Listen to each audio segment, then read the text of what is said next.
In this video, I'm going to show you how to connect a Vapi to N8N. If you find this video helpful, please consider to like this video and subscribe to my channel.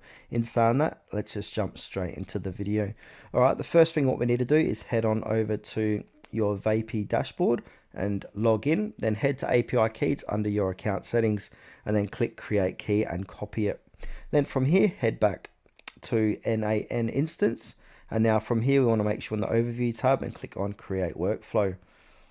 Then once this loads, we want to go ahead and give this workflow a name. So go ahead and rename it if you like. Then from here, we want to go ahead and click on add a first step. So on the far right where it says nodes, we want to search for HTTP request and then click on HTTP request. This makes a HTTP request and returns the response data. So click onto that. Now we need to go ahead and configure the HTTP request node. So under method, we want to choose post or get depending on the Vapi endpoint. So I'm just going to do get.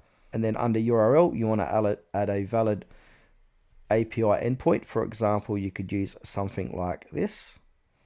And then under authentication, we can click headers and then add authorization, bearer your API key, or add content type, application at JSON. And then for the body, you can add raw JSON for the action, like starting a call.